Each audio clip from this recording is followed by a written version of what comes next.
Good morning, everyone. Can everyone hear me okay? Well, I'm glad to see so many of you resisted the temptation to stay inside on this cloudy and somewhat miserable day, but I'm glad to see you here. So several times I've given Dharma talks here about lessons that I have learned from the garden here at Won Dharma Center. Today I want to talk instead about farming Dharma lessons. And I know that sounds pretty much the same, but that's the main thing that I've learned, is that farming and gardening are not the same. And the differences go beyond just scale alone. So farming has been on my mind very much this springtime, because we are beginning a new era here at Won Dharma Center. In partnership with our neighbor Chris Cashin, this year we will start growing crops on our open land here. You can see the first fields on either side of the driveway as you approach the center. But let me give you some background.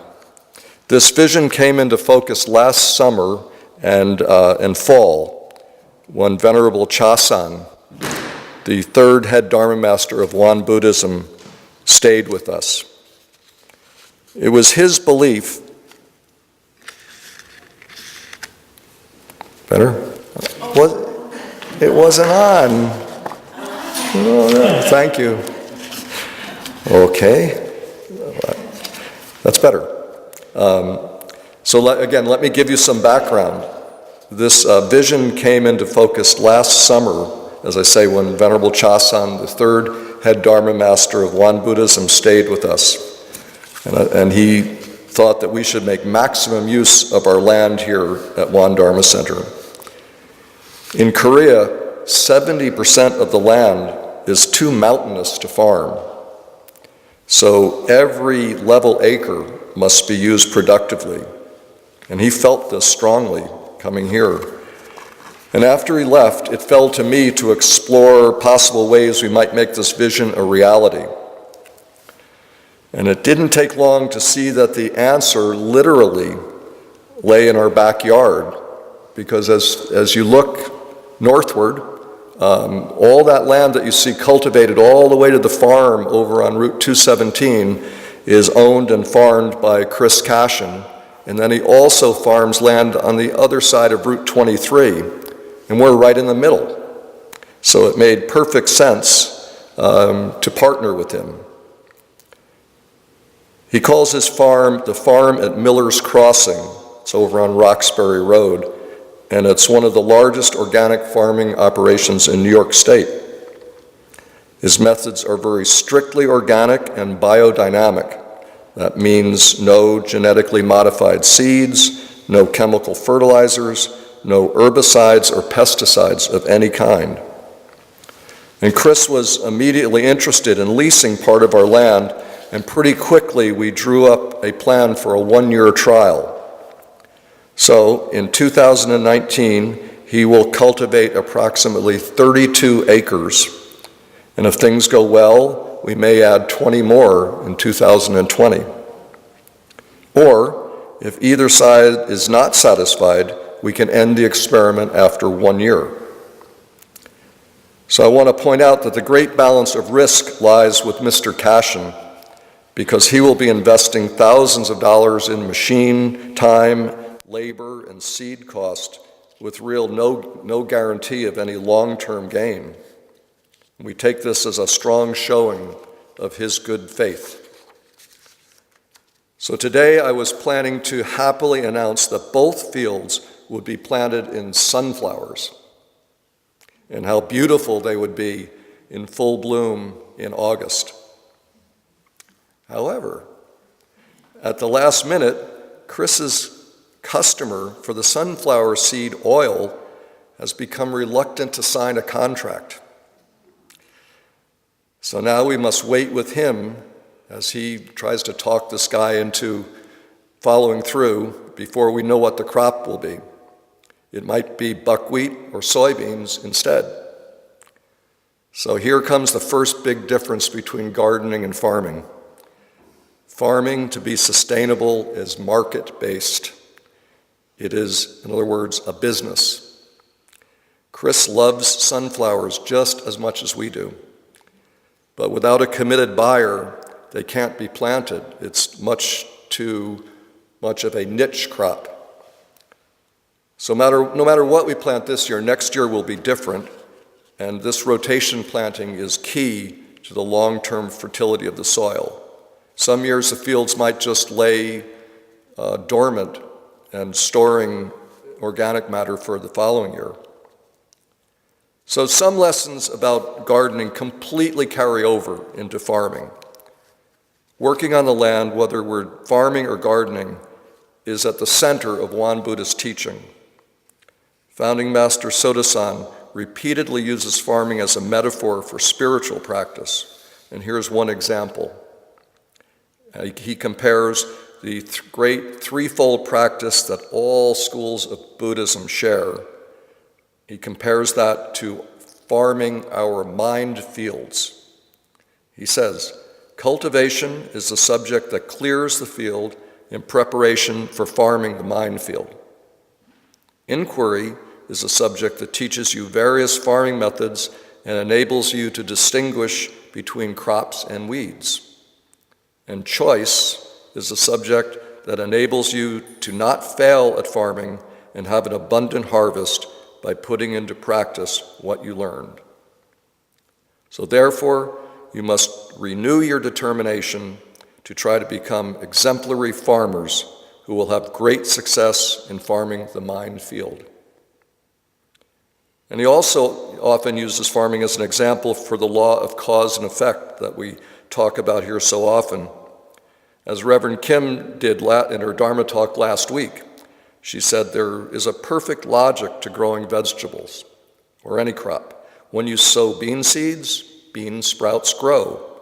The same is true with lettuce and spinach. They never make a mistake. And one can't spend time in a garden or in farmland of any kind without seeing this constant Dharma lesson.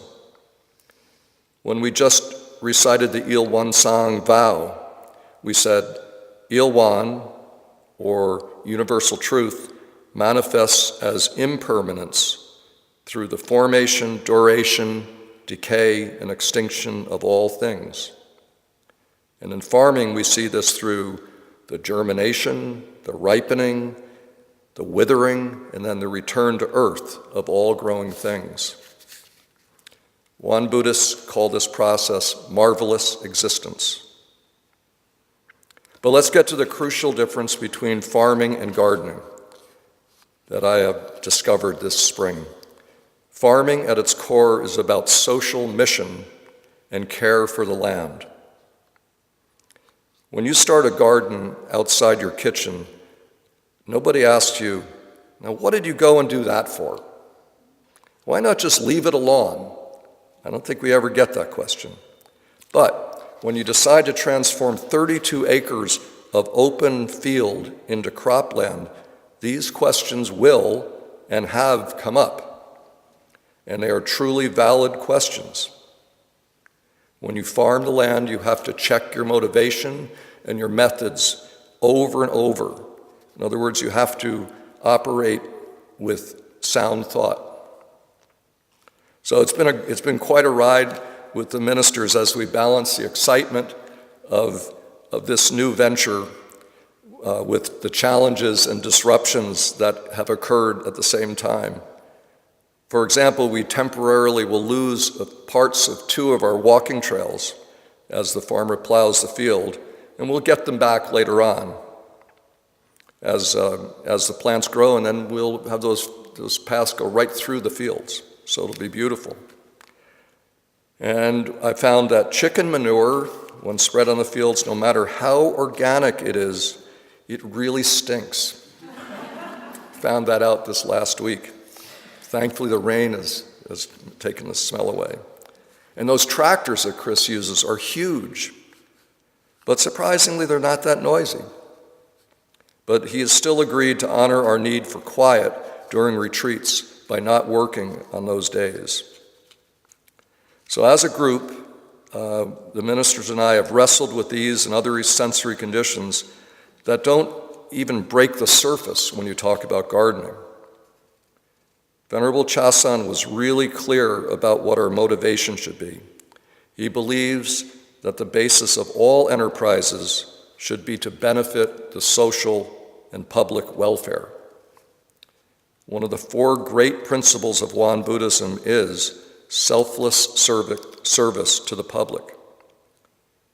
So through our farming, we will help provide the public with high-quality organic food products. Those soybeans we grow might become tofu.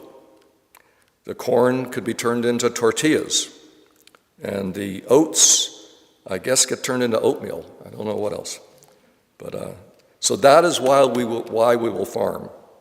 The small amount of money that Chris will give us in the form of trade for using the land, and he'll do improvements to our walking trails and fields, that is clearly of secondary importance. So I want to close with a story from the early days of Won Buddhism, because founding Master Sotesan never allowed his teachings to just remain in the realm of theory, and the same goes for farming. He knew that his newly formed order in 1916, in order to thrive, it had to become self-sufficient. And in Korea, that means having plenty of rice to last for the whole year. So in that first year of the order, when he had a total of 9 disciples and about 40 followers, and that's it, he immediately made plans to reclaim a saltwater marshland in Yongsan, where he grew up, and turn it into rice fields. This was an enormous task even for skilled workers with heavy machinery, but he planned to accomplish this with a small group using shovels and wheelbarrows. It's really fun to me to wonder what those new followers thought of this project. I imagine if they knew much about Buddhism at all, they probably thought their new lives were going to be full of sitting meditation, chanting, and reading all 84,000 sutras from the Buddha. What a surprise to find that they would instead be levee builders. And this was the plan: build a 10-foot tall embankment that would stretch from here to 3/4 of the length of our driveway. That's how long this is. And do that by hand. And they began, and they worked straight through several winters, all through, and they moved mud from the lowlands to form the walls of the dam. If you've ever walked through a tidal marsh at low tide, you know the smell that these workers carried with them day and night. Local residents around Yongsan, of course, thought they were quite mad, and they made fun of them, and they called them fools. But gradually they saw that these guys were just not going to give up. And then something interesting happened. A wealthy landowner in the town saw an opportunity, and he began making schemes to try to find a way to steal that land from Sotesan through some legal methods, some trickery. Sotesan got wind of these plans through his followers, and they prodded him to defend the land, even if it came to force. And here's what Sotesan told them, because I think this really gives you a window into how this man thought and what a sage he was. He said, "To have such a dispute when we're engaged in this project seems to be heaven's way of testing our sincerity. Right will prevail in the end is a valid principle, and even if the fruits of our exertion were to end up as in that man's possession, our conscience would still be clear. Furthermore, our original intent was to help the greater public. So wouldn't we still be benefiting the greater public since he would be opening up valuable farmland for these poor residents along the shore? You must transcend the conception of self and others and diligently work toward the public well-being. This matter will naturally be resolved fairly. And that's the last thing he said about it. And I don't know the details of how this dispute ended. There's several stories, but I don't think it was like in the movie The Magnificent Seven, where like really honorable mercenaries ride into town and shoot up the bad guys. I don't think that happened. I think more likely the wealthy landowner just got bored and found someone else to try to swindle. But the main thing is that land is still being farmed by Won Buddhists today.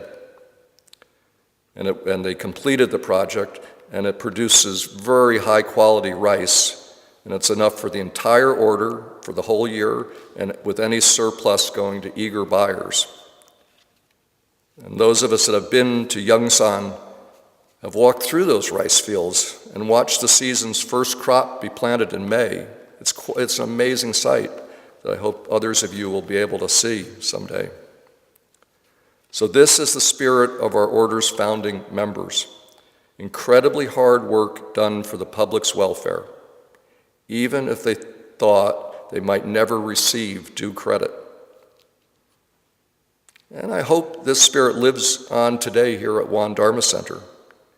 We will become farmers to improve the fertility of our land and benefit the greater public good. That's the key. And I hope we're not similarly tested by someone coming to take away our land, but I don't think it's likely.